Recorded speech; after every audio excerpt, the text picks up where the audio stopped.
আসসালামু আলাইকুম। আশা করি সবাই ভালো আছেন। আজকে আপনাদের সাথে একটা ইন্টারেস্টিং পাখি মানে চড়ুইয়ের একটা প্রজাতি, এটা নিয়ে একটু ইনফরমেশন শেয়ার করি।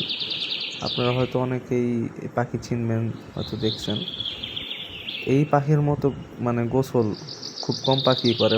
ওদের যদি ডেইলি পানি দেন, ঠান্ডা নাই গরম নাই, ওরা সারাদিন গোসল করবে, এত ভালোবাসে ওরা গোসল করতে।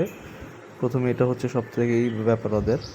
আর আরেকটা বিষয় হচ্ছে, এই পাখিটা এমন একটা পাখি, আপনি চাইলে আপনাদের ঘরেও এগুলো পালতে পারবেন। এগুলো এত ডিসেন্ট পাখি, ভদ্র, ঠিক আছে, এগুলো কোনো ডিস্টার্ব করে না, কিছু করে না। এগুলো মূলত ঘরের মধ্যে অনেকে পালে, এর জন্য এই পাখিটা বেশি পালে। এগুলো হচ্ছে ইন্দোনেশিয়ান পাখি। বালিতে, তারপরে আরও নানান জায়গা ওদের ইন্দোনেশিয়াতে পাওয়া যায়।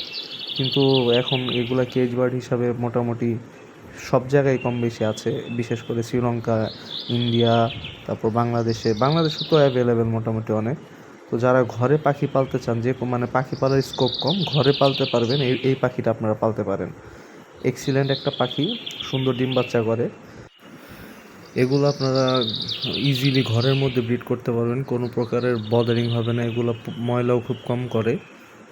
এই পাখিগুলো তারা মূলত পুষতে পারেন যারা ঘরে ছাড়া আর কোনো অপশন নাই। এগুলো খুব সুন্দর ব্রিড করে। আর এগুলোর খাওয়া দাওয়া প্রচুর অ্যাভেলেবেল, খাওয়াও খুব কম লাগে, পরিমাণে খুবই কম লাগে। তো ওইরকম কস্টলিও না এগুলো পালা। আর বাচ্চা কাচ্চাও খুব সুন্দর করে, 5টা থেকে 6টা এরকম বাচ্চা করে। আর এগুলা গোসল করতে পছন্দ করে, এটা ঠিক আছে, কিন্তু তাই বলে সবসময় ওদের গোসল করতে দেওয়া যাবে না, তাহলে আবার ঠান্ডা লাগে।